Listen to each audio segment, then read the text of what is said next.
soy Bea y esta es la mejor hora para escuchar Vive y Lucha en Radio Tirso Libertaria. ¡Salud!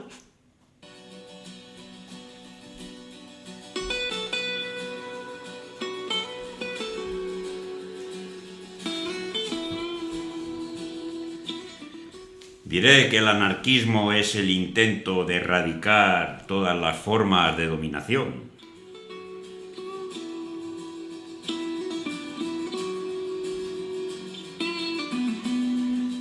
Ello incluye no solo las formas obvias del Estado-nación, con su rutinario empleo de la violencia y la fuerza del derecho, y de las empresas, con su irresponsabilidad institucionalizada, sino también otras formas internalizadas como propias del patriarcado, el racismo o la homofobia.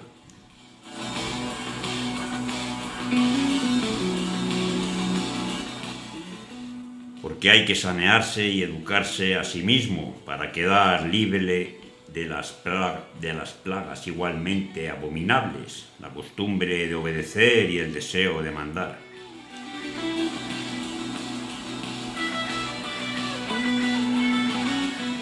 Porque con alma de esclavos o mandones se camina directamente a la esclavitud y a la tiranía.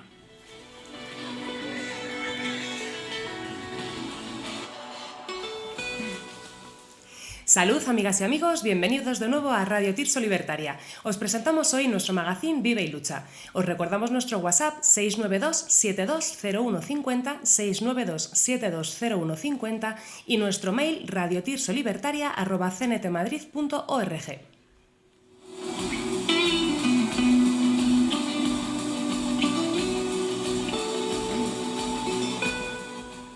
Sabéis que nos podéis encontrar en Telegram, Facebook, Instagram y YouTube como Radio Tirso Libertaria y en Twitter como @radiotirso, desde donde difundimos todos nuestros programas.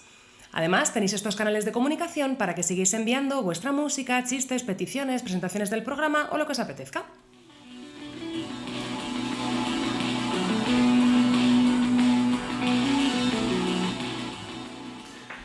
Bueno, amigas y amigos, una semana más aquí en vuestro programa Vive y Lucha en Radio Tirso Libertaria. Hoy está con nosotros nuestra compañera Bea, una compañera nueva. Hola Bea, ¿qué tal? Saluda a la audiencia. Hola, ¿qué tal?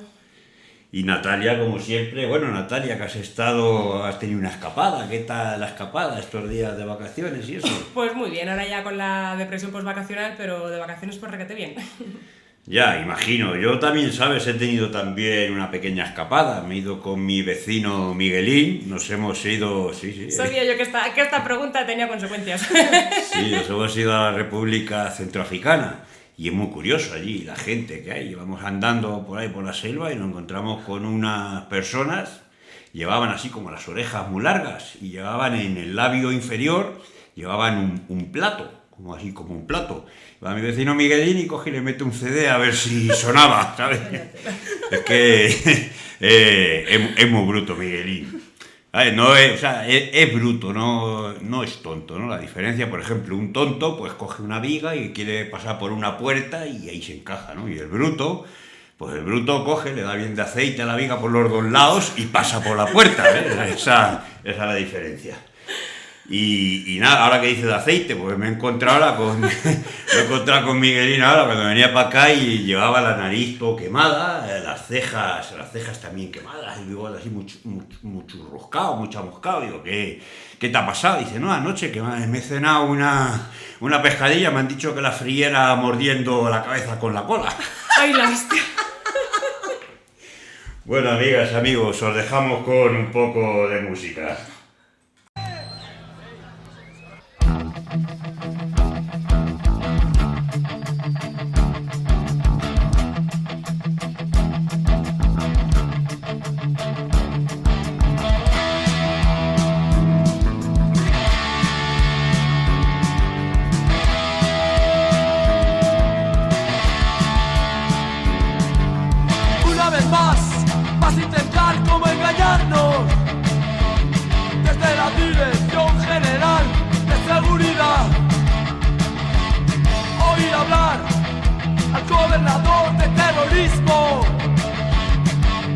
Vamos a cargar con otro desastre.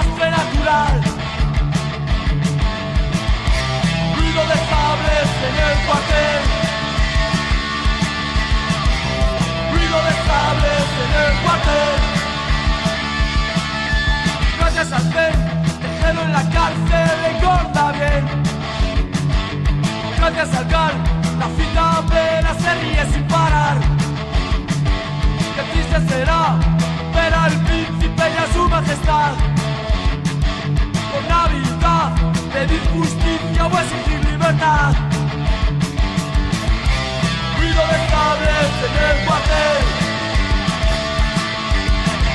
Cerveza y split a todo tren. Ruido de sables en el cuartel. Cerveza y split por última vez.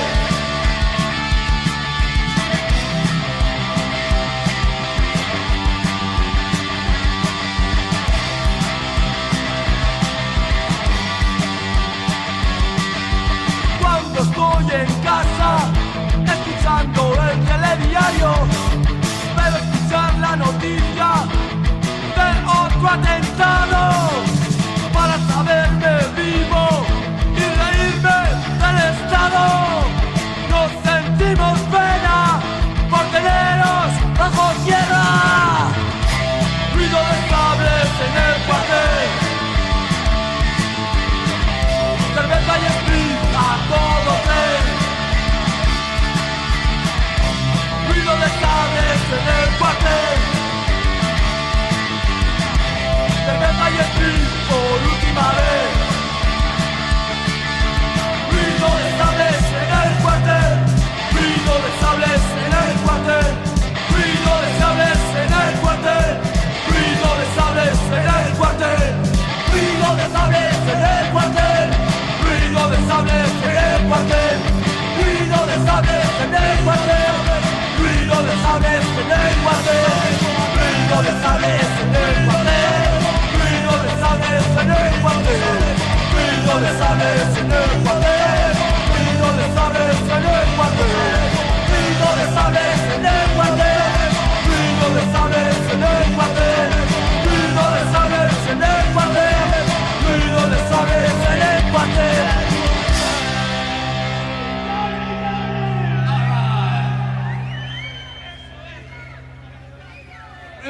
Para mi brigada, era eso.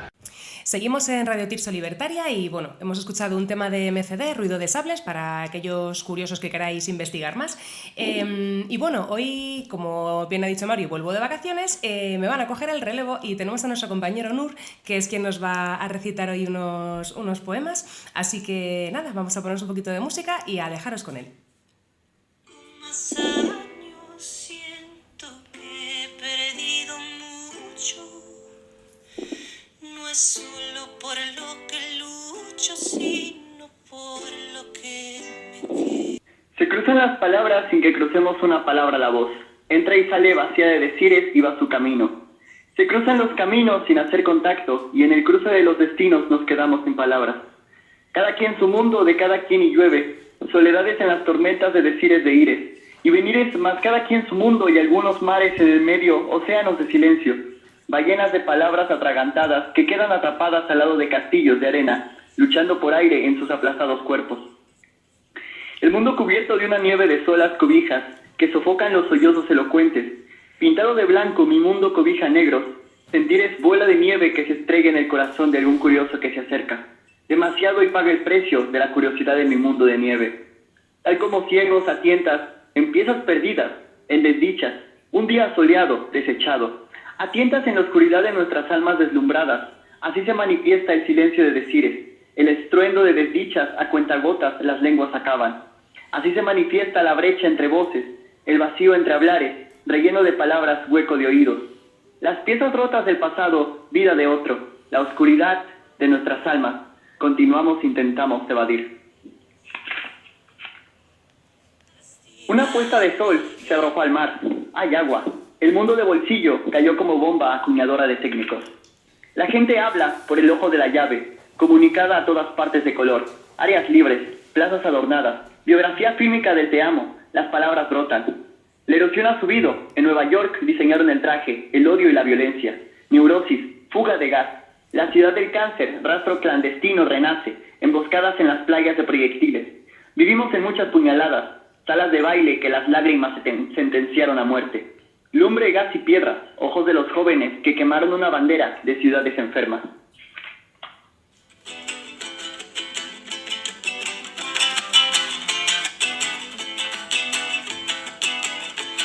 Esa es nuestra realidad, la de hallar y sacar fruto de lo que no es absoluto. En un Yucatán, donde la alma era libre, un antiguo maya dijo: el futuro de estas tierras depende de la unión de aquello que está dormido en nuestras manos y de aquello que está despierto en las de ellos. Mira a ese niño, tiene sangre india y cara española. Míralo bien, fíjate que habla maya y escribe castellano. En él viven las voces que se dicen y las palabras que se escriben. No es ni de la tierra ni del viento, en él la razón y el sentimiento se trenzan. No es de abajo ni de arriba, está donde debe estar. Es como el eco que funde con nuevo nombre, en la altura del espíritu, las voces que se dicen y las voces que se callan. Nosotros somos la tierra, ellos son el viento. En nosotros maduran las semillas, en ellos se orean las ramas. Nosotros alimentamos las raíces, ellos alimentan las hojas. Bajo nuestras plantas caminan las aguas de los cenotes, olorosas a las manos de las vírgenes muertas. Sobre ellas se despeñan las voces de los guerreros que las ganaron. Nosotros somos la tierra, ellos son el viento.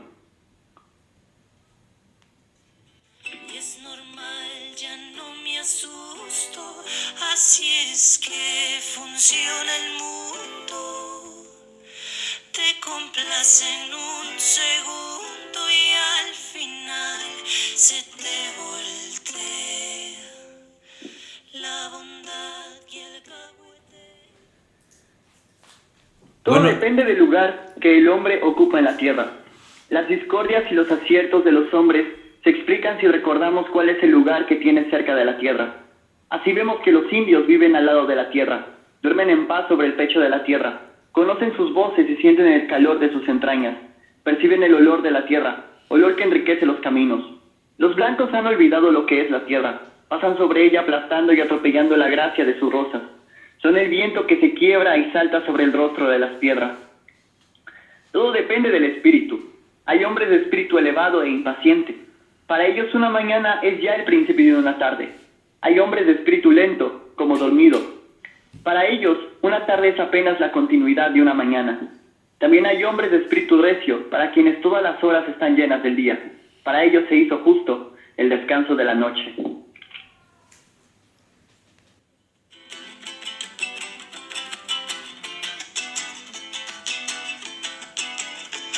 Esa es nuestra realidad, la de hallar y sacar fruto de lo que no es. Bueno, pues muchísimas gracias, Nur. Qué poemas más bonitos. Te agradecemos un montón la intervención y nada, esperamos que repitas prontito en esta sección. Muchas gracias, compañera. Bueno, pues seguimos en Radio Tirso Libertaria en vuestro programa Vive y Lucha y hoy está con nosotros el escritor e historiador Jordi Maíz Chacón. Hola Jordi, ¿qué tal? ¿Cómo estás? Hola, ¿qué tal? ¿Cómo estamos? Muy bien. Muchas gracias por estar hoy con nosotros en Vive y Lucha y bueno, tenemos que explicar de Jordi que nació en Cabra, provincia de Córdoba. Es doctor en Historia por la UNED y, bueno, tras cursar estudios en la Universitat de les Illes Balears y en la Universitat de Barcelona, también ha sido profesor de la UNED en el Centro Asociado de las Islas Baleares desde el 2002 hasta el 2022 y actualmente trabaja como profesor asociado del área de Historia Medieval en la Universitat de les Illes Balears. También es profesor de instituto en Mallorca desde el año 2010. Tenemos que decir también que ha impartido docencia en los grados de Historia, Sociología, Economía, Ciencias Políticas, Historia del Arte y Filosofía. Y bueno, tiene iniciados estudios de Filosofía y también graduado en Sociología. ¿Es así, Jordi? Bueno, más o menos. Demasiadas cosas, pero bien, sí. Muy bien, bueno. Sí. Ahí andamos. Sí, tenemos que decir que sobre todo tu investigación, ¿verdad?, se centra en el mundo de la historia, de la historiografía, de la historia económica y también de las minorías sociales. Adelante, Bea, continúa explicándonos qué libros ha escrito Jordi. Tiene una amplia bibliografía con más de 40 libros de historia, pudiendo decir el Desafiando el olvido, Poder marginado e invisible en la historia medieval en 2023, La defeta jueva de 1391, Violencia, poder y religión a la Mallorca medieval 2022. Luego también tiene más de 10 libros de poesía, en los que podemos decir, por ejemplo, que viene el Lobby, Calumnia, Mallorca en 2016, Contrapoesía ante la represión, Murcia 2016, y también edita en revistas, por ejemplo, en Humanitat Nova, Revista de Cultures Libertàries, desde 2016 a 2019, entre otras. Jordi, vista tu bibliografía, que nada, hemos hecho una pincelada somera, no somerísima, acerca de todo lo que tienes publicado, porque es una barbaridad la cantidad de libros que tienes, esto como comentaba Bea, de historia, de poesía, estás metido también en el mundo de las revistas. Con todo este contexto, y ya iremos introduciéndonos poco a poco a lo largo de la entrevista, pero por empezar por algún lado, Jordi, bueno, aparte de lo que nos quieras comentar para arrancar, pero tenemos curiosidad porque nos cuentes qué es el proyecto Calumnia. Vale, bueno, pues nada, primero muchas gracias por interesaros por lo que hago.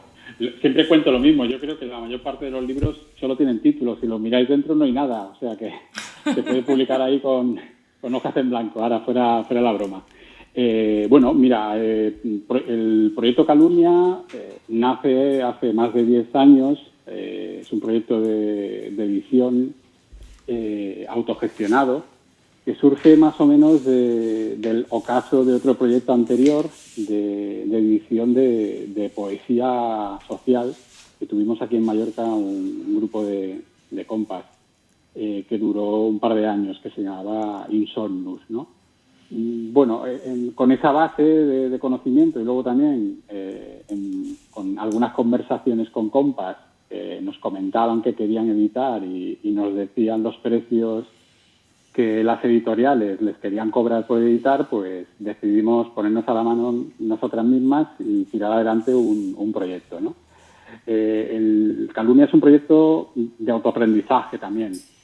Nadie de las que estamos en el proyecto sabíamos ni maquetar, ni diseñar, ni gestionar las cuentas de una editorial, ni la distribución, pero sí que teníamos claro que queríamos llevarlo entre todas, ¿vale? Entonces, bueno, el núcleo básicamente soy yo, hay un par de compas que echan una mano y bueno, el proyecto básicamente es un proyecto de edición de textos anticapitalistas con una base libertaria. Es un texto, ya digo, con un trasfondo político y que, bueno, pretendía básicamente pues poner en circulación libros pues que habían sido agotados o libros de autores o autoras noveles o libros nuevos que pensábamos que podían tener pues interés para la gente. Y luego también teníamos muy claro que no queríamos hacer un negocio con esto. Nosotros ya tenemos otros oficios y beneficios y esto no era más que pues, un medio de completar la difusión de ideas. Y bueno, un poco con ese digamos, fundamento, pues bueno, estamos en el 2013 y hemos llegado hasta aquí con más de 120 títulos publicados y hemos distribuido unos 30.000 ejemplares. Además que la idea era desde el principio hacer llegar ejemplares a personas, colectivos, ateneos que no tuvieran pues la capacidad de comprar el libro y luego también meter libros en los centros penitenciarios que también habíamos tenido interés desde el principio. Y eso es un poco el proyecto, de forma como muy resumida, ¿no?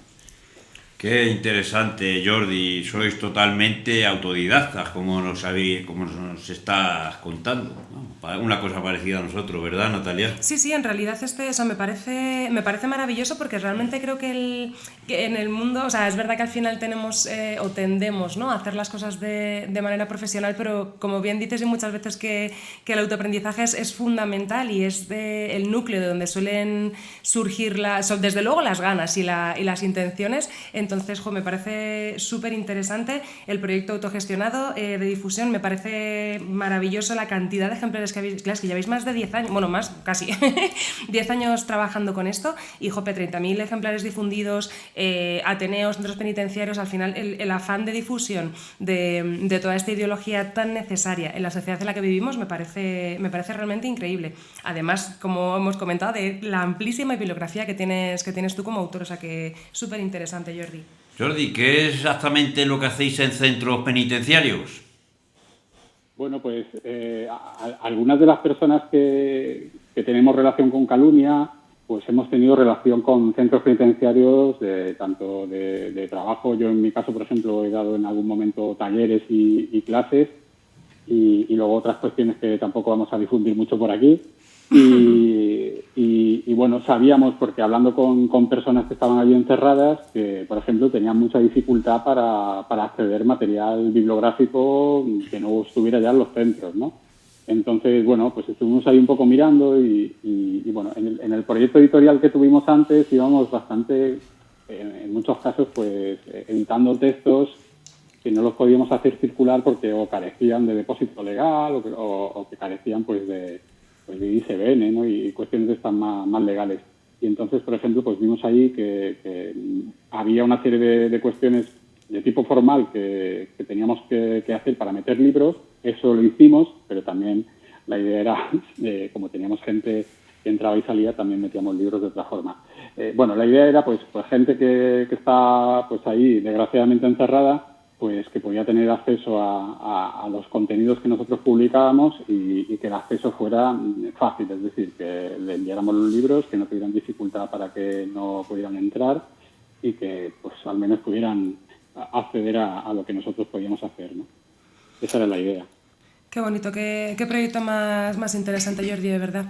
Me gustaría, porque nos queremos meter un poco en faena alrededor de determinadas obras que tienes, pero antes de entrar a lo mejor a que nos expliques alguna cosita que nos ha interesado, tengo curiosidad por preguntarte, porque he visto que eres experto historiador en la Edad Media, y además ahora alrededor, con toda la experiencia que has podido coger a lo mejor en este proyecto Calumnia, toda la gente con la que estarás en contacto, tengo muchas ganas de saber por qué la Edad Media te interesa en concreto y qué es lo que has podido aprender o de qué manera utilizas toda esta experiencia que tienes a nivel teórico en el análisis de la sociedad actual, porque sabemos que aparte de historiador de la Media has emprendido otro tipo de estudios y entiendo que tendrás otro tipo de inquietudes. Entonces, ¿cómo has introducido todos tus conocimientos en este análisis social y en el conocimiento de lo que tenemos actualmente, o que te sirve para buscar analogías? ¿Hay algún tipo de punto de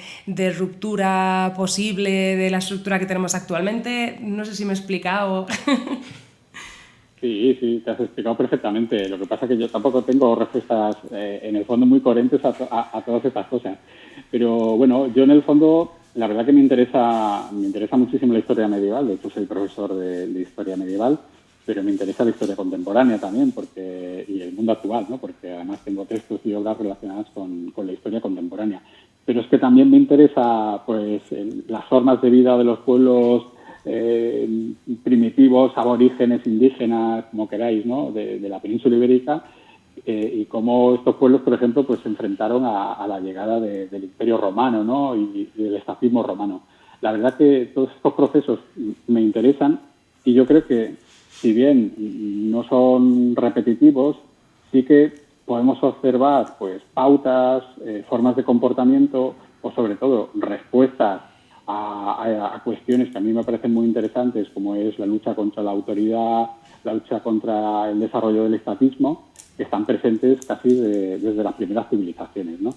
En un momento determinado me interesé por las revueltas campesinas y por las expresiones de violencia que aparecen en el siglo XIV, ¿no? La famosa crisis del siglo XIV en la Edad Media, ¿no? En esa crisis que hay asociada a la peste negra y a numerosos episodios de violencia, que en el fondo así lo interpretaron también los marxistas, ¿no? En el fondo eran casi las muestras de las contradicciones del feudalismo.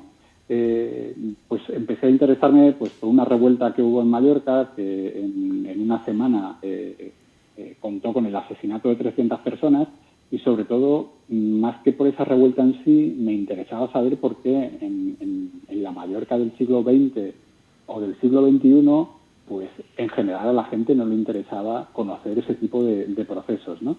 Y yo creo que más o menos eso sí que me ha permitido, no sé si de forma acertada o no, pues valorar sobre todo otras formas de abordar los procesos históricos, otras fuentes, otras herramientas de trabajo como historiador, que sí que me han ayudado, por lo menos yo así lo entiendo, ¿eh? Igual luego las conclusiones mías pues no son las correctas, pero bueno, son mis conclusiones y punto.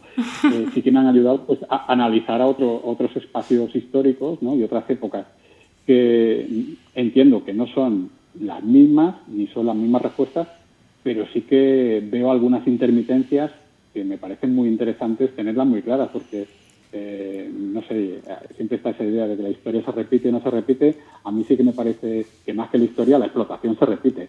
Entonces, como la explotación, aunque estén cambiando las personas, se va repitiendo, pues quizás sea el momento de poner el foco en esos procesos y que no estemos siempre partiendo de cero, ¿no? Que vayamos creando ahí pues una serie de fundamentos que nos ayuden pues a intentar entendernos un poco más cómo funciona todo esto y sobre todo entendernos a nosotros mismos y a nosotras mismas.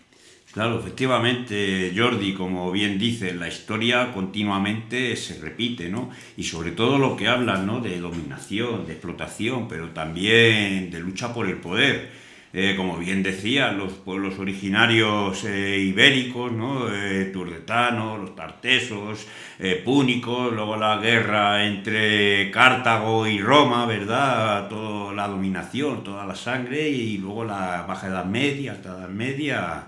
Efectivamente, siempre es una lucha por el poder, por la dominación y por la explotación de los pueblos. Dinos, Natalia.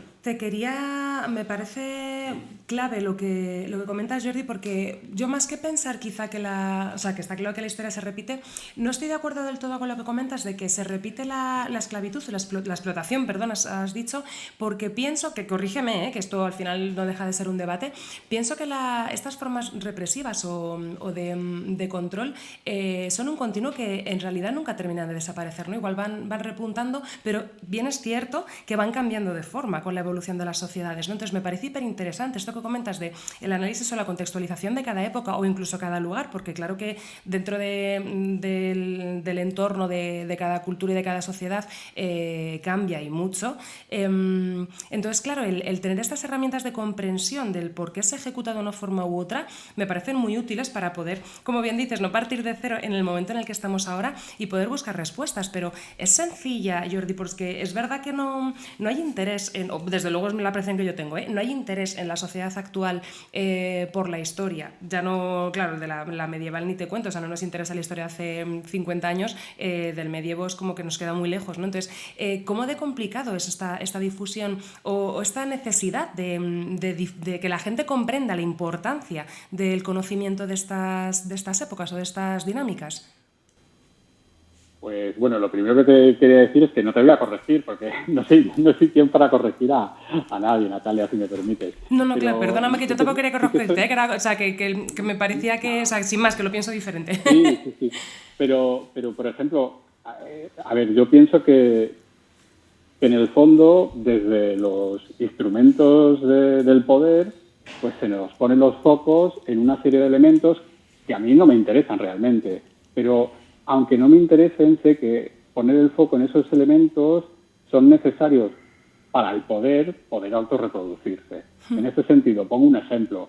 No sé, hace muy poco tiempo pues hemos abordado una catarsis mundial con una pandemia que ha sido pues una locura, ¿no? Evidentemente con pérdidas humanas y con el despliegue de mecanismos de poder, etcétera. Bueno, no voy a entrar en nada de esto, pero yo no he escuchado en ningún sitio que se aborde cómo la especie humana, los seres humanos, han abordado a lo largo de la historia otros procesos más o menos similares. Es decir, no la peste negra, sino qué mecanismos colectivos, qué respuestas colectivas se hizo en el siglo XIV para intentar abordar un proceso que tiene algunas analogías pues, con el COVID-19, que evidentemente no es lo mismo, ¿vale? Entonces, eso es un ejemplo. Otro ejemplo sería pues que cojáis, ahora ya no existen los libros de texto, pero que cojáis, pues si queréis, los libros digitales de la mayor parte de estudiantes del sistema, no diría universitario, sino del sistema obligatorio español. Entonces, ahí se estudia el poder, básicamente. Se estudia la Primera Guerra Mundial, se estudia la Segunda Guerra Mundial, una serie de batallitas, que si el rey no sé qué, que si el mundo romano introduce la alcantarilla y el arco. Todo eso es muy bonito, pero en el fondo nos está explicando cuáles son los mecanismos de justificación de esos poderes. Nos está explicando otras formas de vida durante el Imperio Romano, cómo se organizaban, por ejemplo, los pueblos ibéricos entre sí. Algunos eran jerárquicos, pero otros no lo eran. Eso no se explica. No se explica otros mecanismos en la Edad Media de compartir en comunitario, de propiedad colectiva. Eso tampoco se explica. Se explica, por ejemplo, las desamortizaciones de Mendizábal, se memoriza. Todo eso es muy bonito, pero no se explica que en ese proceso se decide privatizar propiedades colectivas. Es decir, es muy importante que tengamos claro que el poder utiliza mecanismos de autoprotección y esos mecanismos para poder perpetuarse en el poder. Y por tanto, si nosotros no partimos de esa premisa y no somos capaces de generar un discurso crítico totalmente diferente, que ponga el foco donde cada uno lo quiera poner, pero al menos que haya múltiples focos y que tengamos mucha más luz, yo creo que ahí tenemos un problema. Y por eso a mí me interesan todos estos procesos. Evidentemente, creo que cuanto más gente aborde estos procesos, pues seguramente se pueden interpretar de formas mucho más diversas y completas. No sé si me he explicado. Sí, te has explicado perfectamente. O sea que te pregunto entonces, ¿piensas, por tener un poquito de mensaje optimista, porque bueno, yo soy un poco pesimista, entonces la difusión realmente de este tipo de puntos de vista fuera de la historia clásica, que realmente apunta pues esto, ¿no? más a la sociología de diferentes momentos que a la estructura del poder en diferentes momentos, realmente cuando esto se pone encima de la mesa, por tu experiencia, por tu conocimiento, ¿hay respuesta que de repente sí que hace pensar algunas cabezas? Voy a dar una vueltecita a esto. ¿Y sí que genera un movimiento de interés? Bueno, yo creo que interés hay. No sé hasta qué punto el interés tiene capacidad para generar, pues digamos, un proceso, no diría que conflictivo, por lo menos paralelo o de salida de lo que es el capitalismo. Yo creo que mucha gente está llegando a la conclusión de dónde vamos, ¿no? Y creo que si partimos de esa idea de que todos sabemos que eso nos está llevando a un callejón sin salida, pues quizás conviene pararnos. Es verdad que yo en muchas ocasiones soy muy pesimista, pero bueno, por ejemplo, lo que hacéis vosotros con vuestro proyecto de Radio Libre y que hacen muchos más compas de difusión con podcast, algunos de ellos que son mucho más escuchados que incluso cadenas de radio que reciben miles de euros en publicidad. No voy a dar ningún nombre, pero supongo que podéis pensar en algún programa de radios alternativas que tienen muchísima difusión. Yo creo que eso es una buena apuesta.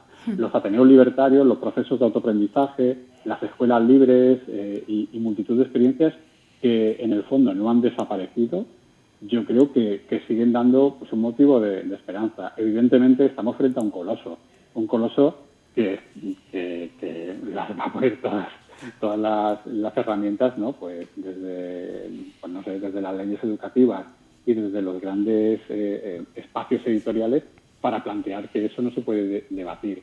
Pero si echamos la vista atrás, ya no digo calumnia, si echamos la vista atrás en estos años, la cantidad de editoriales libertarias, editoriales, digamos, anticapitalistas, editoriales que aspiran básicamente a que lo que publican no sea un objeto mercantil, yo creo que ahí hay algo positivo, porque a mí se me escapa de la cabeza la cantidad de proyectos que han surgido y que además están haciendo las cosas, yo no diría muy bien, por lo menos las están haciendo de forma diferente, y que cada uno juzgue si se está bien o está mal. Entonces están haciendo, yo creo que muchísimas apuestas por otro tipo de difusión de contenidos históricos, y eso me parece súper interesante. Sí, realmente es interesantísimo por esto, por la necesidad de poner encima de la mesa perspectivas diferentes a las clásicas que nos introducen, a la que nos obligan a tener y ver. Entonces es verdad que es ya te digo, desde mi punto de vista, muy necesario e interesante, por supuesto. Me quedo con el concepto, porque ahora vamos a poner un poquito de música, pero vamos a volver al respecto de lo que has mentado de las estructuras de sociedades colectivizadas, pero os vamos a dejar un ratito para escuchar un tema musical y ahora enseguida volvemos. Sí, antes de ir con la música quería decir que no sois pesimistas, simplemente sois optimistas realistas. Jo et voldria posar el món als peus com un present, però només sóc un pirata vell sense anar ni calés. Et vaig deixar cuidant d'un mar en calma sobre els coralls sota els somnis d'un noi que m'aferma i l'orgull dels anys posa el crit dins el coll de la gent que passava a prop d'ell. Jo et voldria posar el món als peus, somnis d'un boig. Cada jove es creia el rei del mar sobre d'un gran vaixell, però es van posar cuidant d'un mar en calma i ara els coralls són peces del seu llit i l'orgull s'ha perdut dins el temps. Ja no senten els crits de la gent que passava a prop meu. Els canons donaven paraules de mort i pau sobre el mar. Volaven viatgers d'un fals infern. Els canons donaven paraules de mort i pau sobre el mar. Volaven viatgers d'un fals infern.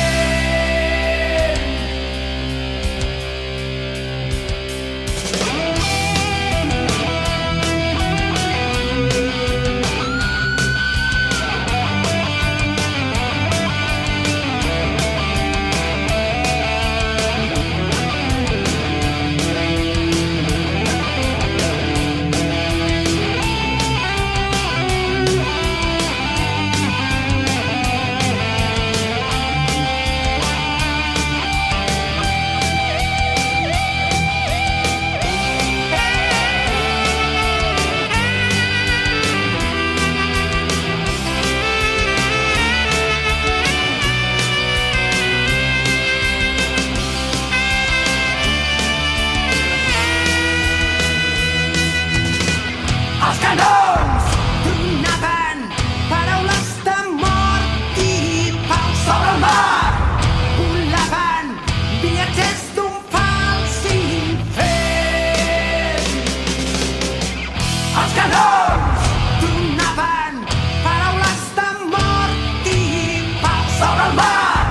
Volaven viatgers d'un fals infern. I l'orgull s'ha perdut dins el temps. Ja no senten els crits de la gent que passava a prop meu. I l'orgull s'ha perdut dins el temps. Ja no senten els crits de la gent que passava a prop meu. Que passava a prop meu. Que passava a prop meu.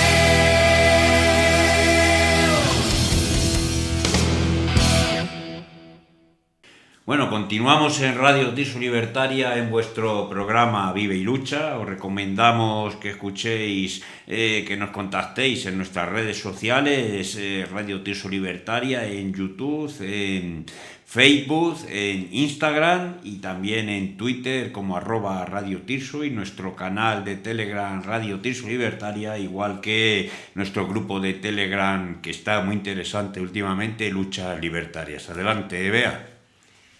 Vale, ahora vamos a empezar a hablar. Tiene un par de libros sobre Kropotkin, como puede ser Kropotkin, Un príncipe al piano en 2021 y El otoño de Kropotkin. Para ubicarnos un poco, este filósofo ruso consideró que su análisis sobre la biología podría aplicarse al estudio histórico de las sociedades. De esta manera, sostuvo que en la época medieval, así como en otras épocas, se habían desarrollado mecanismos de superación y autodefensa contra los poderes imperantes, como el que sucede en los espacios urbanos del medievo. Además, Kropotkin examinó la aparición de herejías que desafiaban el orden establecido. Entonces te quería preguntar, Jordi, ¿de qué se trata el Museo Kropotkin? ¿De qué se trata? ¿Me propones el museo? ¿He entendido? Sí, el Museo Kropotkin. Vale, el Museo Kropotkin es un proyecto que surge básicamente de los amigos, discípulos, colaboradores y admiradores y familiares de Kropotkin a raíz de su muerte. Ese museo es un museo que surge en las reuniones que aparecen básicamente en el funeral de Kropotkin y llegan a una conclusión básica. La conclusión es: ha muerto Kropotkin, pero no podemos permitir que mueran sus ideas, ¿no? Y para ello se hacen valer, en un proceso histórico complicado, ¿no? En la Rusia de los años 20, se hacen valer de sus propuestas científicas y políticas. Por tanto, habrá como dos grupos de impulsores del proyecto. Por un lado, científicos, muchos de ellos que no tienen ninguna relación con el anarquismo, que consideran que la obra de Kropotkin no se puede perder. Y por otro lado, anarquistas libertarios y partidarios de las ideas políticas de Kropotkin, que consideran también que el Kropotkin político y filosófico no se puede perder una vez que haya muerto. Y se proponen nada más y nada menos que poner en pie en el Moscú leninista de un museo para perpetuar no la figura, sino la obra de Kropotkin. Ese museo, con todas las trabas que os podéis imaginar, se pone en marcha en esos años. A partir del 22-23 está ya en marcha. Es un museo que empieza a recibir, pues, por ejemplo, donaciones de cartas, manuscritos, algunos enseres que están fuera de Rusia, y empieza pues un poco a componerse, y la idea es tener un foco de difusión que desde Moscú continúe con la obra del pensador ruso. ¿Qué ocurre? Que, como os podéis imaginar, las relaciones con las autoridades rusas serán muy tensas, serán muy difíciles de soportar. Tanto es así que el museo sufre continuas oleadas represivas, visitas de la policía secreta, vigilancia, y además no lo digo yo, sino que lo dice los documentos secretos de la policía rusa. Y eso por un lado. Por el otro lado, el museo se convierte en un foco de difusión anarquista en la Rusia de Stalin. Tanto es así que los impulsores del museo intentan hacer un homenaje, ya no a Kropotkin, sino un homenaje en el centenario de Bakunin. Os podéis imaginar, ¿no?, en la Rusia stalinista, intentar hacer un homenaje a la figura de Bakunin, en el epicentro, ¿no?, del poder de Stalin, es decir, allí en Moscú. Esto genera un escándalo político, evidentemente genera detenciones y una represión brutal. El museo además también se dedica a editar las obras completas en ruso de Kropotkin y también un boletín interno, y incluso, y además esto es muy interesante, incluso edita una guía del museo, ¿no?, como estas guías que antes circulaban antes de la aparición de Internet, ¿no?, cuando se iba de visita a algún sitio, ¿no?, nos compramos esas guías de visita. Pues editaron una guía muy extensa, de más de 200 páginas del museo, que yo conseguí una copia en ruso, y la verdad que es muy interesante porque además está llena de fotografías de cómo era el museo, etcétera, ¿no? Y luego el museo finaliza con problemas políticos y problemas económicos a finales de los años 30. casi finaliza el museo cuando comienza la Segunda Guerra Mundial. Tengo que decir que, como os podéis imaginar, y si no lo imagináis lo voy a decir, prácticamente todas las personas que tienen relación con el museo desde una perspectiva política acaban siendo asesinadas o acaban desapareciendo, ¿no?, en esos campos, entre comillas, de trabajo o de reeducación en los páramos, ¿no?, de las planicies de Rusia. Sí, efectivamente, y es que Kropotkin también sufrió presidio. Ahora ha sido el centenario de su muerte, ¿verdad, Jordi? Cuéntanos un poco, que bueno, es sobre todo que esto que estás hablando, ¿verdad? Tu libro de El otoño de Kropotkin, ¿no? Sí, pues bueno, el otoño de Kropotkin es un libro que publicó originalmente la Malatesta, Sí. y que luego se editó también en Argentina, con un capítulo que incluye el capítulo del museo de Kropotkin, que yo creo que acompaña bastante bien esta parte. Y la verdad que el origen del libro es muy sencillo. En el centenario de la Revolución Rusa, en el año 2017, pues yo iba comprando libros, leyendo cosas de la Revolución Rusa, y bueno, miraba a ver si hablaban de Kropotkin, porque me llamaba mucho la atención ver por qué Kropotkin estaba en Rusia, pero en todos estos libros pues no se hablaba para nada de uno de los grandes pensadores rusos, que además se encontraba desde el año 1917 en el epicentro de la Revolución Rusa. Y bueno, a raíz de esa inquietud, pues surgió lo que es ese libro, El otoño de Kropotkin, que la verdad me lo pasé muy bien. Es un libro con el que he disfrutado muchísimo, y además he conocido mucha gente porque el libro circuló y ha circulado, y creo que sigue circulando bastante, ¿no? Y bueno, ahí básicamente me centré en los últimos años de Kropotkin. Yo necesitaba hacerme una biografía para mí del pensador ruso, y a mí el libro me sirvió, pues, no para justificar ni para desmentir nada, sino para entender un poco todo este proceso y para ver, bueno, si queréis os hago un resumen breve, pero a veces mis resúmenes breves se alargan, ¿eh? Yo, si me tenéis que cortar, me lo decís, que no tengo ningún problema. Bueno, nada, resumiendo brevemente, El otoño de Kropotkin, bueno, el libro va de 1905 a 1921, que es cuando muere Kropotkin, y 1905 porque es la primera, entre comillas, de las revoluciones rusas. Pero evidentemente yo no podía empezar el libro en 1905, entonces me tuve que ir al nacimiento de Kropotkin para hacer una biografía, una introducción del texto, ¿no?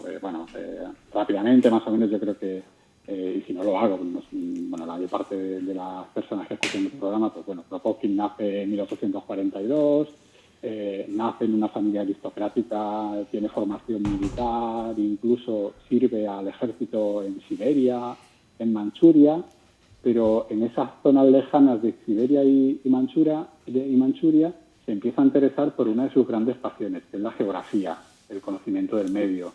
Eso por un lado, pero a mí lo que más me interesó es que en esas expediciones conoce a exiliados y a, digamos, expulsados políticos, es decir, personas, escritores básicamente, que por su obra habían sido, pues, digamos, reprimidos y expulsados. Y allí entra en contacto con algún poeta, pues, que le habla del socialismo, le habla de otras formas de organización que se están organizando en Europa. Y luego también es muy interesante porque en esos espacios tan alejados, él está por Manchuria, Siberia, pero está en Finlandia, en Suecia, a finales del siglo, bueno, sí, la segunda mitad del siglo XIX, entra en contacto con sociedades, con personas que viven muy al margen del Estado, que viven muy alejadas del Estado, y sobre todo que observan que cuando aparece el Estado solo aparece para ponerles problemas, es decir, para cobrarles impuestos, para llevarse a sus hijos a la guerra o para quemar las cosechas o robarles. Entonces, yo pienso que él observa formas de organización campesina al margen del Estado, y que eso estará siempre en su interpretación de estas formas alterestatales o contrarias al Estado. Bueno, pues ahí él se empieza a introducir en los círculos políticos, unos círculos políticos que evidentemente son círculos secretos. En Rusia, en la Rusia zarista, y con la policía secreta, la Ojrana, la represión es brutal contra cualquier tipo de disidencia política. Y él vive en esos momentos, pues bueno, interesándose básicamente por literatura social, también se interesa por filosofía, que comparte con su hermano, debate con Alejandro estos textos, y empieza pues un poco a tener también contacto con algunos viajes con la Europa central, ¿no?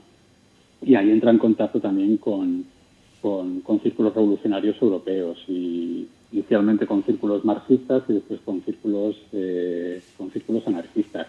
Y cuando vuelve a Rusia ya vuelve muy politizado, sigue siendo un geógrafo que adquiere cada vez más prestigio, hijo de una familia aristócrata, ese es el Kropotkin oficial, pero luego tenemos un Kropotkin, digamos, que circula en las sociedades secretas, donde incluso se viste de campesino y da discursos a los campesinos para que se liberen del yugo, ¿no? de la esclavitud. Hay que pensar que en el siglo XIX, hasta que entrado a la segunda mitad del siglo XIX, en Rusia vivimos casi en las zonas rurales en una situación de semi-esclavitud, ¿no? Y bueno, ahí está toda esta historia que hace que Kropotkin circule con un seudónimo, haciendo actividades políticas, y finalmente Kropotkin es detenido, como comentabais antes, ¿no? Es detenido y encarcelado. El encarcelamiento de Kropotkin es un escándalo porque se ha detenido a un personaje de la aristocracia rusa muy significativo, pero además también es un escándalo porque se ha detenido a un científico de prestigio ya importante. Su influencia familiar y su influencia científica hacen que Kropotkin reciba en la cárcel, diríamos que tratos un tanto diferenciados, es decir, le permiten algunos textos, le permiten tener una serie de materiales, y también por motivos de salud acaba estando en un hospital de la fortaleza de San Pedro y San Pablo, o Pedro y Pablo, como queráis, de la cual acaba escapándose. Es ya un escándalo mayor, no solo lo han detenido, sino que se ha escapado. La fuga de Kropotkin, además una fuga como muy, muy fabulosa, ¿no? Ahí con carruajes y personas que colaboran en la misma, etcétera. Y se va a Europa, y ahí parte el exilio de Kropotkin. Ese exilio de Kropotkin durante 40 años es en el momento en el cual Kropotkin empieza a hacer cada vez aportaciones más importantes al conocimiento del medio, al conocimiento científico, al conocimiento de la colaboración y el desarrollo de la idea del apoyo mutuo entre las especies y también entre las sociedades humanas, como comentabais antes, y bueno, circula por Europa e incluso por América dando charlas, ¿no? También tiene alguna detención en Francia, y bueno, durante esos años él nunca abandona su Rusia natal, ¿vale? Voy muy rápido, si no me lo decís, porque No. si no, acabaría casi a principio de la vida de Kropotkin. Y bueno, después de esos 40 años, él va observando la transición más o menos rápida que se está produciendo en Rusia. En realidad lo que se está produciendo en Rusia es el colapso de uno de los imperios, el imperio zarista. No es el único que colapsa en estos momentos, también colapsa el imperio turco, el otomano, que serán sustituidos por nuevos imperios realmente. Y en ese proceso él, además de que no pierde contacto con las ideas políticas y las alternativas ideológicas que están apareciendo en Rusia, pues siempre empieza a manifestar en su correspondencia, que se conserva buena parte de ella y que hemos podido también leer. Estamos hablando creo recordar que eran 2000 y pico cartas que aún se conservan de Kropotkin, y en ellas pues manifiesta el Kropotkin personal, en el cual ese Kropotkin que no aparece en los libros, ¿no? En los folletos ni en las conferencias.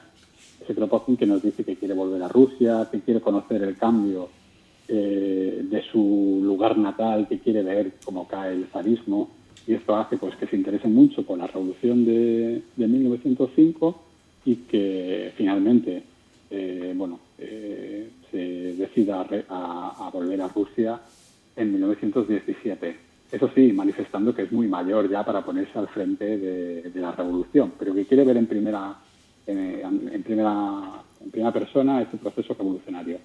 Es verdad que entre 1905 y 1917 en medio se produce un proceso que es bastante decepcionante para Kropotkin y para buena parte del movimiento libertario internacional, que es la Primera Guerra Mundial, donde Kropotkin se posiciona más o menos en una opción que no será la opción mayoritaria dentro del movimiento obrero ni dentro del movimiento libertario.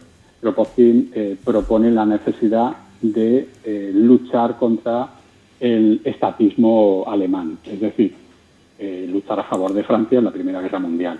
Eso se va a entender como una traición, se va a entender como un error absoluto por el pensador ruso, pero yo sin ánimo de justificarlo, bueno, él básicamente lo que hace es entender que si triunfa el imperio, el Segundo Reich, ¿no? Si triunfa el imperio alemán, va a venir consigo un militarismo y un estatismo incontrolable. Bueno, no quiero decir con ello que tenga razón con lo que ocurre después, pero sería una forma de entender por qué se posiciona así. Él además tiene muchísima información de la política, la filosofía del estatismo germánico. Sí que parece que de alguna forma, no es el único, idealiza un poco la Francia revolucionaria y los progresos de la Francia social, y eso será una decisión que va a generarle enemistades muy importantes de por vida, ¿no? Y críticas de las cuales él anímicamente, al menos así se manifiesta en las cartas, no se va a recuperar. Y bueno, en 1917 vuelve a Rusia con esa, digamos, mancha en su expediente o con esa mochila difícil de aligerar.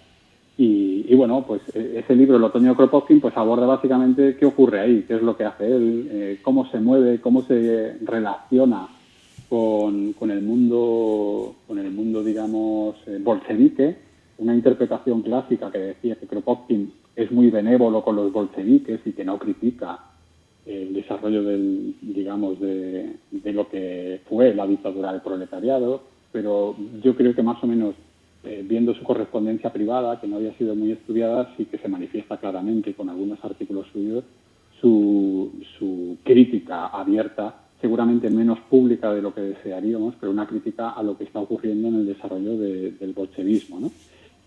Además, esto también se analiza con las diferentes cartas que se han ido publicando y analizando, por ejemplo, recientemente con la correspondencia entre Kropotkin y Lenin, que incluye correspondencia indirecta, no las dos cartas que se conocían, sino otras cartas entre intermediarios, digamos. Y bueno, luego él se marcha a su pueblo donde va a morir, ¿no? Porque está como más relajado por motivos de salud y liberado un poco del control del estatismo ruso, a la aldea de Dimitrov, donde finalmente muere en 1921. Y además una muerte que incluye un funeral, hay vídeo por internet, y que los compañeros de la Federación Anarquista de Exiliados Rusos en Berlín editaron un libro de fotos del funeral, debió ser un éxito, y que bueno, muestra las masivas muestras de, no diría de dolor, sino de reconocimiento a la obra de Kropotkin entre sus vecinos campesinos de Dimitrov, entre las personas de Moscú y además las muestras internacionales y la repercusión que tuvo. Y ahí acaba el libro en 1921, que empezaría justo lo que comentábamos antes del Museo Kropotkin. He ido muy rápido. Si queréis que explique algo más, me lo comentáis sin problema. No, que va, además al contrario. O sea, creo que has hecho una revisión súper bonita además como muy esclarecedora, ¿no? de toda la vida de Kropotkin hasta el momento en el que llega este exilio. Y no, a mí personalmente me ha gustado mucho el cómo has ido introduciendo el motivo y su politización. Así que vamos a... Perdón, que es que me quedé así un poco... estaba nubilada con lo que estabas contando. Vamos a hacer otra pequeña pausa para poner otro tema musical y continuamos con la entrevista. Jordi, muchas gracias.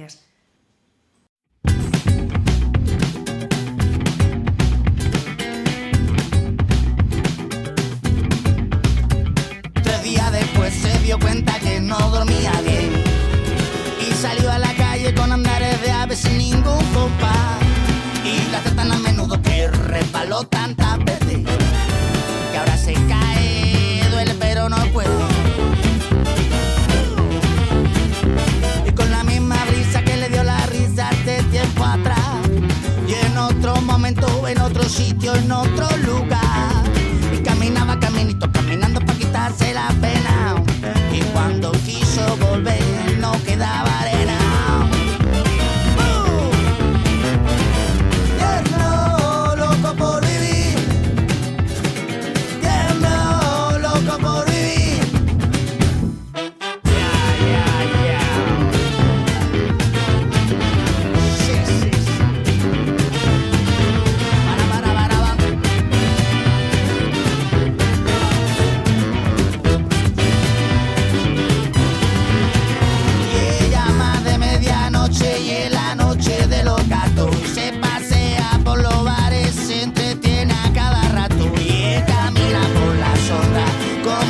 ser malo.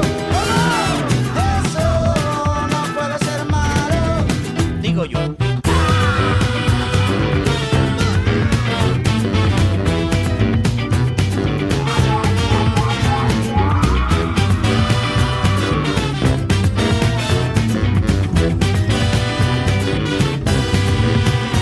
Tiene su mirada y un brillito que deja ver.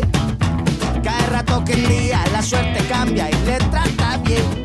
Guardan si un secreto y algo que nadie puede robar. Mantiene siempre un plan B, siempre una puerta de atrás. Mantiene siempre un plan B, siempre una puerta de atrás. Mantiene siempre un plan B. No, loco por vivir. No, loco por vivir. Loco por vivir. Loco por vivir. Loco por vivir. Loco por vivir. Loco por vivir.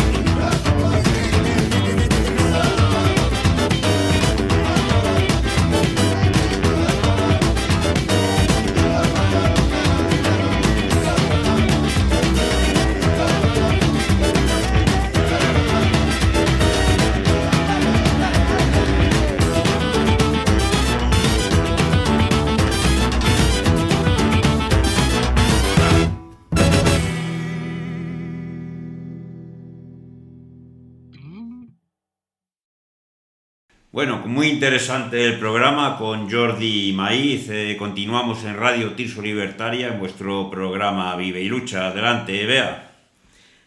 Bueno, queríamos preguntarte ahora sobre el movimiento libertario en Mallorca, que tiene unos libros sobre este tema, que serían Los Invisibles, Diccionario de Militantes, Organizaciones y Sindicatos Libertarios de las Illes Balears, Notes anarquistes de Formentera, de 2021, y 100 años construyendo libertad, la CNT en Mallorca, de 1910 a 2010. Bueno, si nos quieres contar un poco sobre ese tema, el movimiento libertario en Mallorca. Por supuesto, encantado, porque además es un tema, supongo que bastante desconocido, incluso para nosotras. Bueno, pues la idea es muy sencilla. Aquí en Mallorca, pues un grupo de compas, que somos súper colegas, decidimos, hace unos años, de hecho antes que Calumnia, decidimos montar un proyecto de recuperación de memoria libertaria.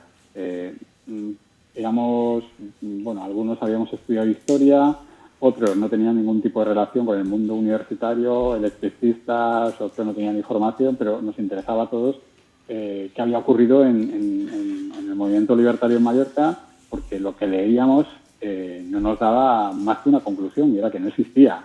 Hablamos de la Mallorca de las playas, de la Isla de la Calma, ¿no? de tenistas conocidos y nada más. Entonces, claro, ahí empezaron a no cuadrarnos cosas, ¿no? Como que en Mallorca pues sí que hubo un movimiento libertario muy interesante, sí que hubo una serie de organización y de propuestas alternativas al proceso de industrialización y de llegada del capitalismo a la isla, y así nos pusimos. Y lo primero que hicimos, no diría en el primer momento, pero sí lo primero que hicimos fue empezar a tomar notas de lo que fue, y creo que es el eje de nuestro trabajo, la creación de un diccionario de militantes y organizaciones libertarias de la historia contemporánea de Mallorca, ¿no? Personas que habían colaborado en la organización de huelgas, en propresos, que habían colaborado organizando ateneos, organizando charlas, etcétera, y hicimos de forma colectiva con este grupo que es Oblidat, los olvidados o las olvidadas, como queráis, un diccionario que nos servía a nosotros para futuros trabajos, ¿no? Y ahí nos dimos cuenta, pues, que el anarquismo había llegado a Mallorca, no diría casi en el minuto 1, pero sí que había llegado, evidentemente, en un proceso muy similar a los de otros procesos del Mediterráneo o del Estado español. Además, nos pareció muy interesante porque nos aparecieron figuras muy desconocidas que jugaron un papel determinante en la organización de la Primera Internacional en el Estado español, como era Francesc Tomàs, un albañil de un pueblo de allí de Mallorca, que se convirtió en un gran agitador e impulsor de la Internacional en Mallorca, y luego que además se convirtió en secretario de la Primera Internacional. A nosotros nos parecía como imposible que desde Mallorca se editara un periódico que el mismo Marx decía que era un escándalo el contenido de este periódico. Y bueno, nos parecía como más que un escándalo, un hecho fabuloso, ¿no? Que se podía plantear en la Isla de la Calma, ¿no? Esta serie de alternativas. Evidentemente, tampoco quiero exagerar, con sus más y sus menos. Bueno, en Mallorca pues ha habido un movimiento libertario que ha tenido más o menos dificultades, más o menos éxito, que ha sido la mayor parte del momento minoritario, pero que por ser minoritario no significa que tiene que ser invisible, ¿no?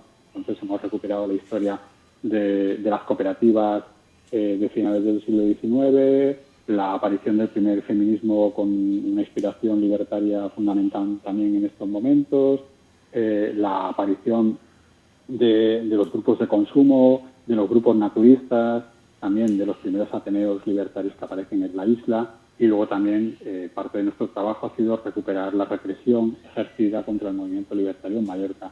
Y ahí sí que tengo que decir que el movimiento libertario en Mallorca sufre una represión brutal, seguramente desconocida fuera de allí, y que además no solo es una represión por parte del franquismo, sino que es una represión de la cual son partícipes las milicias fascistas italianas que están en la isla y que no tienen ningún tipo de pudor en asesinar a centenares de militantes libertarios y de otras ideologías políticas.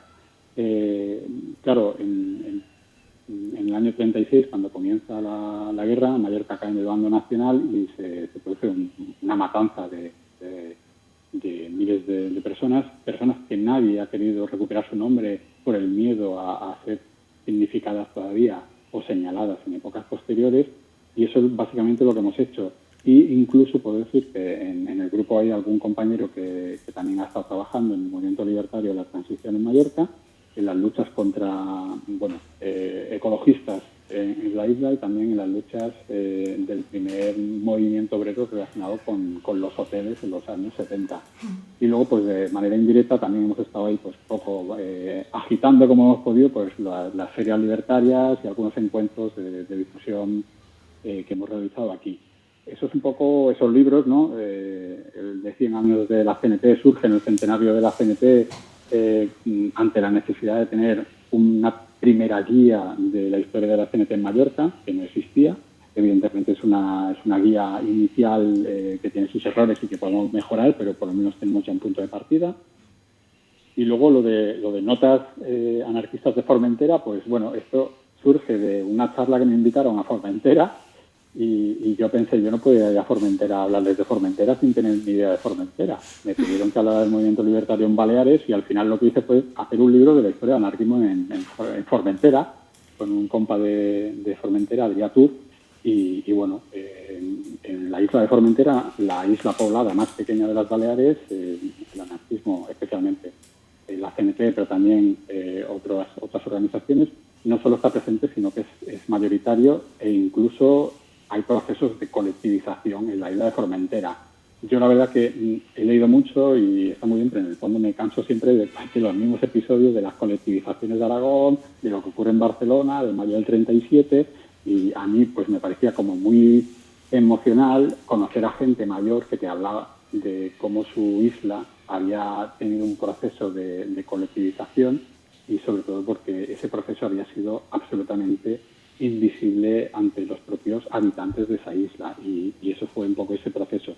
Y en eso seguimos trabajando varias personas que estamos en el proyecto, pues haciendo pues varias iniciativas relacionadas con esta recuperación de la historia del movimiento libertario en Baleares, ¿no? Ahora también estamos en un proyecto también de recuperación en Menorca. Ahora vamos a sacar un librito con el colectivo Memoria Libertaria de Menorca.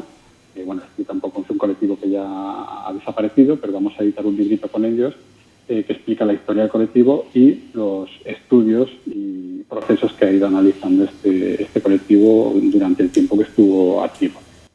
Perdona, Mario, me estaba haciendo una seña, Mario, le he dicho que no te quería preguntar nada, pero era mentira. Perdón. Vale. Te quería preguntar, es que me llama la atención muchísimo, porque es verdad que no tenía, además específicamente esto que comentas de Formentera, que es como tan chiquita, ¿no? Que tiene un movimiento como tan grande en contraposición. ¿Realmente crees que esta invisibilización de este movimiento libertario en las islas está más relacionada con la no voluntad de conocimiento por aquello de que has repetido varias veces por lo importante de que es la isla de la calma y no interesa, o más bien es una cuestión del contexto orográfico, sin más, de pues esto, la separación física que existe con respecto a la península, porque es verdad que estamos como no sé, siempre centralizamos, ¿no?, en las grandes capitales de la península, pero es verdad que esto queda ahí como más apartado. ¿A qué crees que se debe esto? Pues la verdad que no lo sé. De hecho, por ejemplo, sí que os puedo decir que en Baleares no hay un movimiento libertario de Baleares, aunque podamos darle ese título. Las islas están desconectadas a veces entre sí, pero no están aisladas. Por ejemplo, por un ejemplo de Menorca. En Menorca hay un movimiento libertario muy potente, pero el movimiento libertario de Menorca, el movimiento obrero anarquista de Menorca, con una publicación que es fundamental, que se llama El porvenir del obrero, con un personaje que es Mirimir, que tiene correspondencia prácticamente con todos los grandes nombres, entre comillas, del movimiento libertario, pero es una isla que está aislada, entre comillas, pero súper conectada con Barcelona. Es decir, y además es muy interesante porque, por ejemplo, los procesos represivos que se producen en Barcelona, buena parte de estos procesos represivos acaban generando que las condenas se cumplan, por ejemplo, en la isla de Menorca. Y eso hace que los anarquistas de Barcelona que se van a Menorca entran en contacto con algunos libertarios o simpatizantes y acaban generando ahí unos focos de agitación muy, muy interesantes. Por ejemplo, en Formentera el anarquismo llega a raíz de una migración de unos trabajadores de Formentera a Nueva York, que entran en contacto en Nueva York con el anarquismo. Pero claro, es que a veces pensamos que, bueno, son las, no sé, es como el paraíso mediterráneo, como, no sé, como la Sicilia o Córcega, que ahí no ocurre casi nada. Pero claro, es que hay migraciones, hay movimiento obrero, hay marcha y sufrimiento hacia las guerras coloniales del siglo XIX, y las islas en ocasiones están mucho más comunicadas por el transporte marítimo que a lo mejor puede estar un pequeño pueblo del interior de la península ibérica. Yeah. Pero claro, la relación de fuerzas de poder en la isla también genera una serie de mecanismos de caciquismo muy potente. No podemos olvidar que, por ejemplo, uno de los grandes pilares del golpe de Estado es el señor Mat, que es un cacique mallorquín que además está muy relacionado con todo el proceso de la compra-venta de armas en la Primera Guerra Mundial y de financiar parte del golpe de Estado. Pero otro ejemplo que ahora se ha puesto de manifiesto en varios libros es que, por ejemplo, las Islas Baleares y también Canarias sufren un proceso de intercambio de cromos, diríamos, entre el Estado fascista italiano y la República Española. Hubo intentos de negociaciones por parte de la República Española para intentar, digamos que casi desprenderse de las Baleares a cambio de que Mussolini no apoyara el golpe de Estado de Franco. Es decir, creo que conocemos la punta del iceberg de todo lo que ocurre. Es decir, a veces todavía están apareciendo cositas nuevas que creo que son muy, muy interesantes. Debo decir que una de las cuestiones más interesantes del movimiento obrero de Baleares es la cuestión relacionada con la edición de publicaciones. Seguramente tiene relación con la represión que se ejerce en Barcelona, pero hay muchas publicaciones de Barcelona que se editan directamente en Menorca, en imprentas menorquinas, aunque ponga que se imprimen en Barcelona, ¿vale? Para huir de la represión. Y yo creo que esta comunicación, que es diaria, la comunicación vía marítima diaria entre Barcelona y Valencia también, pero especialmente Barcelona, hacen que en algunos espacios del movimiento obrero de Baleares pues se generen dinámicas súper interesantes. Claro, Jordi, como bien dices, en esa época era un centro, digamos, de comunicación naviera muy importante, mucho más que con diversos pueblos o ciudades de la península.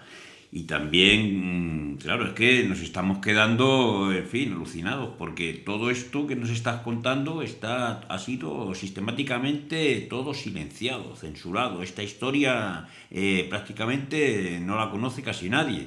Dentro del mundo anarquista, ¿verdad? Sí hemos conocido las colectividades, como has dicho, catalanas y tal, pero el tema balear es que ha sido censurado, ¿no es así? Yo creo que sí, pero bueno, yo por ejemplo he estudiado historia en la Universidad de las Islas Baleares y a mí nadie me habló de anarquismo en Baleares, entonces partimos de esa premisa, ¿no?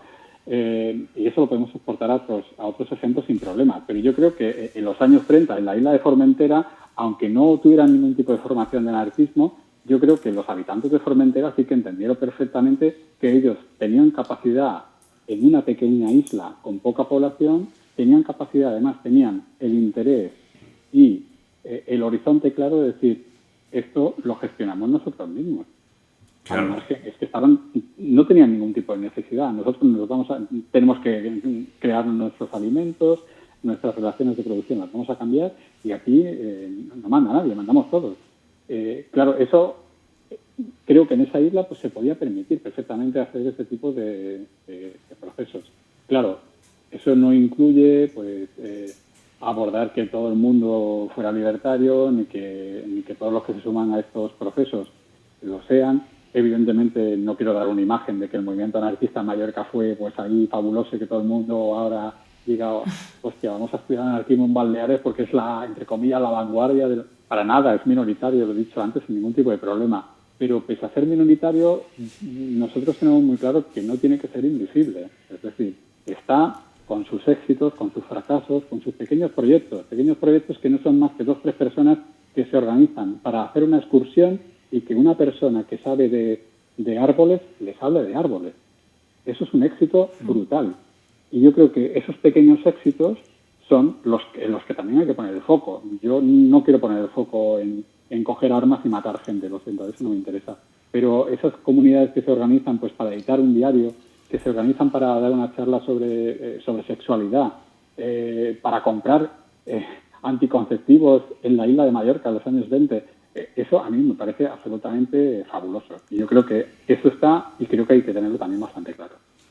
Efectivamente, Jordi, porque son al final, estoy totalmente de acuerdo contigo en lo de no cojamos cosas para matar gente. Son estos pequeños movimientos quizá, ¿no?, de autoorganización de la gente, de autogestión y de cooperativismo, los que nos permiten, ¿no?, estos crecimientos en la difusión, en la información, en la formación y esto en el desarrollo del aprendizaje al final de las diferentes sociedades y lo que nos permite tejer determinados tejidos, valga la redundancia, sociales, ¿no?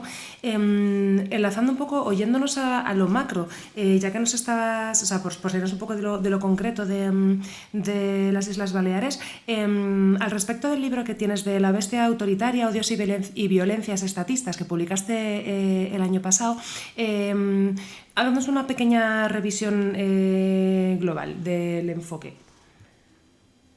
Pues sí, sin ningún problema. El libro La bestia autoritaria es un libro que sale de una pequeña charla que impartí en Ibiza. Me invitaron a una charla pues sobre represión, memoria, etcétera. Y bueno, pues me interesó mucho pues abordar con una idea muy sencilla, pues como 4 o 5 escenarios de la historia contemporánea con un hilo común. El hilo común no tiene por qué ser la misma historia, pero sí que hay algunas relaciones entre estas historias, ¿no? El hilo común pues es la violencia, el odio, el Estado y la religión, ¿no? Claro, ¿la violencia de qué? Y ese odio. Pues la idea es muy sencilla. Yo partía de la premisa de el ejercicio de la violencia por parte del Estado y de los aparatos del Estado para a todos aquellos que pretendiesen de alguna forma, aunque fuera de forma inocente, subvertir el orden establecido. Y bueno, me quedé con una idea básica de Mussolini, ¿no? Creo recordar que en un cumpleaños, no sé si en 1922, ¿no?, imaginaos, ¿no?, la Roma repleta con la estatua del emperador romano de fondo, Mussolini dice, todo dentro del Estado, nada fuera del Estado, nada contra el Estado. Y eso era un poco la idea, pero no quería hacer un texto que hablase de los bajos fondos del Estado, de las cloacas. Es decir, no quería hacer un libro que hablase pues de la policía infiltrada, porque yo creo que a veces buscamos historias que están como muy rebuscadas, cuando en muchos casos el Estado no tiene ningún problema en no esconderse en ningún tipo de cloaca. Es decir, la idea es ver cómo el Estado había, o los poderes estatales había establecido mecanismos de represión ante los que no tenía que esconderse para nada. Es decir, lo hacía cara a cara y lo hacía sin ningún tipo de problema, ¿vale? Y bueno, pues era un poco la idea del libro, ¿no? Y ahí pues visito varias historias, ¿no? Una historia, por ejemplo, está relacionada con el antigitanismo, ¿no? Como el Estado, ya digo, sin cloacas, con reales órdenes, con decretos, es decir, con el BOE, con las leyes, pues ha ido persiguiendo a los gitanos, cómo se ha ido generando un proceso represivo en el Estado español para convertir a esta población, para convertirla en sedentaria, pero tengo que insistir claramente en sedentaria no porque estén en un sitio fijo, sino porque en un sitio fijo te pueden cobrar los impuestos sin ningún tipo de problema. Si te mueves, quizás es más difícil buscarte, ¿no? Pues un poco con esa idea, ver un poco también cómo eso ocurre en el Estado español en el siglo XVIII, en el siglo XIX, pero como ocurre también en el régimen nazi, ¿no? Siempre se habla de la represión a los judíos, pero se habla menos, ¿no?, de los programas contra los gitanos, ¿no? Y además es muy interesante porque también abordaba y tenía claro que no quería focalizarlo en el franquismo ni en el nazismo, sino como abordaba este estatismo desde múltiples ópticas. También el estalinismo, ¿no?, hace grandes purgas contra los disidentes, contra las minorías religiosas, étnicas, políticas. Varios millones de personas simplemente por pensar de forma diferente son reprimidas en todos estos procesos históricos. En ese libro hablo también de antijudaísmo. No quería hablar de los protocolos de Sion ni de antijudaísmo nazi, porque creo que eso está ya como muy analizado y a veces incluso que se reitera demasiado, ¿no? Sino que quería hablar del desarrollo de ese antijudaísmo también en España. Es muy interesante porque en España en esa época prácticamente no había judíos. Pero claro, se busca una conspiración de esa internacional judía, que es la que va a buscar después y va a servir de fundamento al Estado franquista, ¿no?, que es la conspiración judeo-masónica. Es decir, todos son judíos y como no hay judíos, pues son masones. ¿Y quiénes son los masones? Pues todos los que no piensen como nosotros, ¿no? Y además eso me parece como muy, muy interesante. No sé, por ejemplo, siempre se habla mucho de Hitler, ¿no?, y del antijudaísmo de Hitler, pero no se habla del antijudaísmo que hay anterior a Hitler, con Henry Ford, ¿no?, que es una de las bases del antisemitismo. Y además invito que si vais a la Wikipedia a ver a Henry Ford, claro, no os va a parecer como un personaje políticamente incorrecto, sino que os va a parecer como un empresario y un emprendedor, fundador de una gran marca de coches. Es decir, claro, cómo el discurso pues nos llega hasta nosotros de una forma o de otra. Y bueno, pues también abordo un poco la Iglesia, sobre todo la Iglesia como institución, la jerarquía eclesiástica, su colaboración con el estatismo, con el poder, y abordo un poco también pues en ese libro pues cómo se entiende o cómo abordan todo este proceso de represión hacia las minorías, ¿no? Y bueno, la idea era muy sencilla. ¿Qué quería hacer en el libro yo? Pues yo me lo quería pasar bien. Yo me lo paso muy bien leyendo y escribiendo, pues me lo he pasado súper bien. Y claro, también quería ver esos vasos comunicantes entre la religión, el Estado y el capital, ¿no?, que en muchos casos, no sé, es todo como si fuera prácticamente todo lo mismo. Y luego también quería poner sobre la mesa la idea del monopolio, no del poder, sino el monopolio de la violencia, ¿no? Es decir, una cosa es violencia y otra cosa es respetar la ley. Es decir, lo que nosotros hacemos en el Estado es respetar la ley y lo que pueden hacer otras personas en contra de determinadas acciones es violencia.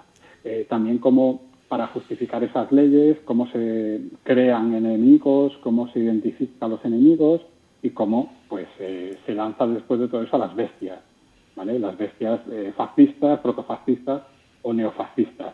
Eso ocurre ahora, ha ocurrido antes de la aparición del fascismo y ha ocurrido recientemente también en algunos asaltos hacia casas gitanas, por ejemplo, como ocurrió no hace mucho en Jaén, en Peal de Becerro, ¿no? Y bueno, pues es un poco la idea. Y luego abordo bastante también la aparición del fascismo en España, pero más que del fascismo abordo la aparición de propuestas ultranacionalistas en España, ¿vale? Con ejemplos muy claros. Por ejemplo, en España esto no se suele explicar, si pensamos en la palabra integrista, a todas nos va a venir a la cabeza una idea. Un integrista seguramente lo vamos a asignar a un personaje de una religión determinada. Pues en España en los años 20 había un partido integrista católico que no tenía ningún problema en llamarse integrista, ¿vale? Lo digo porque la percepción que tenemos hoy en día pues podría servirnos para revisarnos. Y lo último que hago en el texto, creo, porque no me acuerdo muy bien qué es lo último que hago, pero más o menos sería ver los vasos comunicantes que hay entre los grandes personajes del fascismo español. Cuando digo grandes personajes estoy hablando de los nombres importantes, Sí. No digo grandes en que me parezcan fabulosos.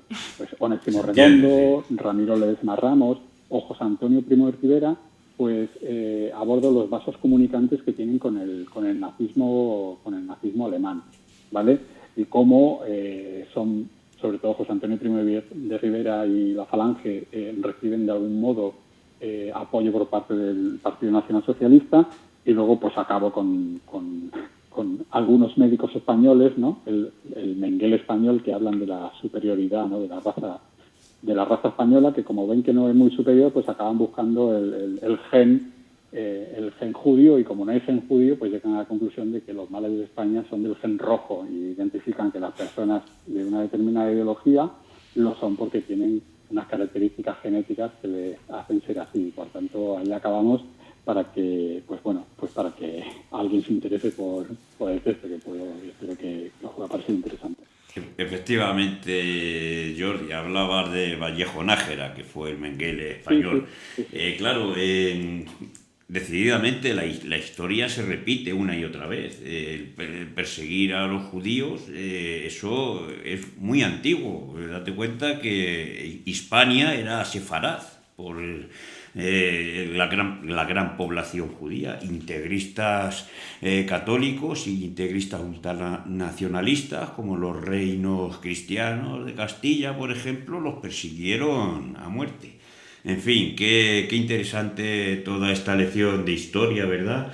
Y si nos interesa ahora, ¿verdad? No sé si quiere decir algo, Natalia. No, que me ha quedado, o sea, que me alegro de que te lo hayas pasado bien haciendo el libro, pero me ha encantado la cosa de, no, he hecho una cosa muy fácil.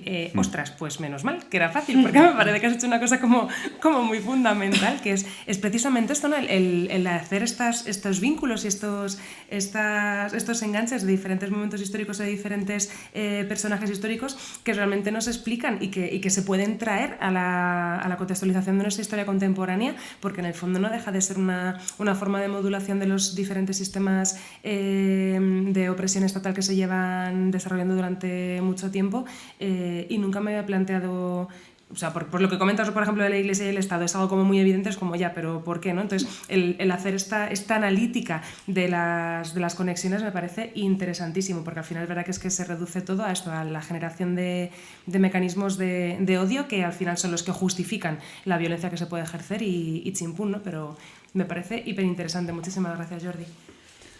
No, vosotros, por favor. Sí, claro, nos interesa todo esto, pero dinos, Bea, ¿qué queremos preguntarle ahora a Jordi? Pues sí, ya para ir terminando, Jordi, queríamos hablar de lo que estás trabajando ahora, ¿no? Que la verdad el nombre me parece fabuloso, que es Los sigilosos senderos de documentar la memoria libertaria, reflexión en torno a los archivos en el estudio del anarquismo en América y España. Eso es tu próxima publicación, ¿verdad? Háblanos un poco del futuro, Jordi. Bueno, este es un capítulo de un libro colectivo, ¿vale? De un libro colectivo que en principio se tiene que editar entre Chile y Argentina, y bueno, en realidad pues son una serie de reflexiones que yo me he ido planteando a lo largo de todos estos trabajos, y que al final pues me he decidido a compartirlas, porque bueno, yo las he hecho para mí, pero yo creo que si las compartimos pues seguramente entramos en controversias y en afirmaciones y contradicciones que hacen que yo mismo pues pueda cambiar algunas de mis percepciones. Y bueno, en realidad tampoco puedo aventurar mucho, porque igual el texto aún cambia un poquito. Es un texto breve, no es gran cosa. Pues va sobre la experiencia que hemos tenido nosotros y nosotras con el grupo de estudios libertarios, el Soblidat, ¿no? Qué es lo que nos hemos encontrado, qué dificultades nos hemos encontrado, qué problemáticas hemos tenido. Luego, los planteamientos también a los cuales hemos llegado, a la necesidad de establecer un discurso propio, un discurso que no tiene que ser, y lo digo sinceramente, sin ningún tipo de problema, ni mejor ni peor que otros discursos que ya circulan, desde las librerías más famosas hasta los fanzines grapados, sino que son nuestras conclusiones y las hemos querido compartir. También hablamos de la recuperación de la memoria histórica, haciendo autocrítica, ¿no? Como buena parte de la recuperación de la memoria histórica es verdad, y no lo voy a negar, ha tenido una relación con las subvenciones económicas y ha recuperado unas historias y a lo mejor no ha recuperado otras.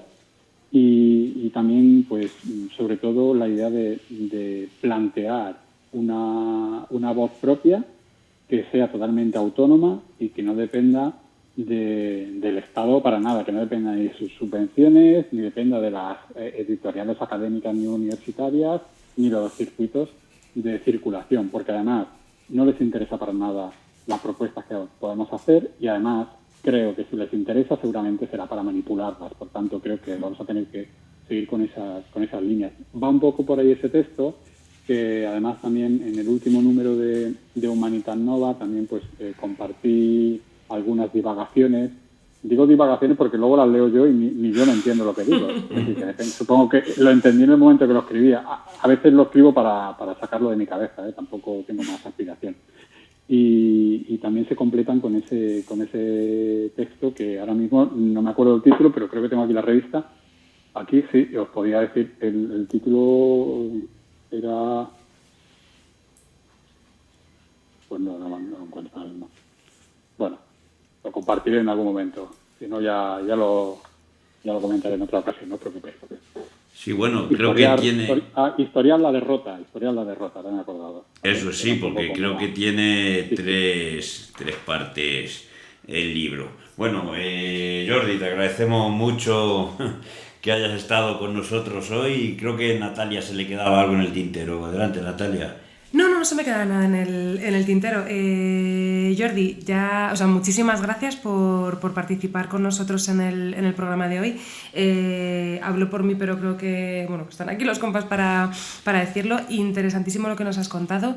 Desde luego tienes una historia tú mismo amplísima. Me parece que tienes, al final, eso, por todo lo que te has dedicado y la cantidad de cosas que has escrito y por escucharte, el mimo y el cuidado que le has dedicado al conocer, al enlazar, al contextualizar, creo que al final se nota mucho y no sé, me ha encantado la forma que has tenido de transmitirnos esta pasión de verdad, y me parece súper interesante lo que nos has contado. Ánimo pues con tus divagaciones, porque si todo el mundo divaga así, qué maravilla la cantidad de cosas que podríamos aprender todo el tiempo. Ánimo con el proyecto Calumnia, que vaya también genial, y nada, que en las publicaciones que sigan, los proyectos que vayas a aprender, que se os dé muy bien, que al final, si tenéis un grupo de compas que estéis dedicados a esto, mucha fuerza, porque hace mucha falta en nuestra sociedad gente con ese tipo de proyectos sociales, porque hay que cambiar un poquito la historia enquistada que tenemos. Sí, antes de marcharte, Jordi, si quieres comentarnos algo, eres libre, ya que tienes la voz, aprovecha para comentarnos lo que quieras. Pues perfecto, pues sí que voy a aprovechar. Mira, voy a decir 3 cosas. Voy a ver si me centro y digo 3 cosas exactamente. Bueno, la primera es que si a alguien le interesa algo de Calumnia y no está en condiciones de conseguirlo, que no se ponga una traba económica, que nos mande un correo y que le haremos llegar el material sin ningún tipo de problema. Esa es la primera cuestión que quería comentar. La segunda, no puedo dejar de decir que ahora, justo este mes, vamos a sacar un librito en Calumnia que se llama Un verso a la trinchera y el grito revolucionario del León Felipe, en el cual analizamos el poeta León Felipe y sus relaciones con toda una serie de entornos libertarios, gitanos, judíos, que nos parecen súper interesantes, y además lo he escrito yo, no por eso sea interesante, sino que lo he escrito con Carlos Coca, que escribe súper guay y además es especialista también en la obra de León Felipe. Por tanto, ahí lo dejo. Y la tercera, pues muchas gracias por haberme invitado y por haberme aguantado durante toda esta charla, y animaros a seguir con este proyecto, que os puedo decir que yo ya os conocía, y os había escuchado sin que hubiéramos hablado nunca. Es decir, que al final estas cosas pues tienen su sentido y creo que son bastante necesarias. Que bien, este es el mensaje optimista que necesitamos. Al final son proyectos pequeñitos y estos somos grupos que somos invisibles, ¿no? A ojos de la sociedad global, pero esto es lo chulo, que al final hay conexiones que es lo que va tejiendo. Muchísimas gracias de verdad, Jordi. Para mí, aguantarte, de verdad, ha sido un absoluto placer, ¿eh? Muchas gracias, un abrazo. Un abrazo, Jordi. Salud, Jordi. Salud. Esperamos que os haya gustado este programa y nuestro tema sobre el historiador Jordi Maíz. Os emplazamos a la siguiente semana, donde seguiremos tratando los temas que nos interesan. Nos podéis encontrar en Telegram, Facebook, Instagram y YouTube como Radio Tirso Libertaria y en Twitter como @Radio Tirso. También nos podéis contactar por WhatsApp en el número 692 72 01 50, 692 72 01 50 y por email radiotirsolibertaria@cntmadrid.org. Hoy os hemos acompañado Natalia, Mario, Nur y una servidora Bea. Esto es Vive y Lucha. Salud, compañera.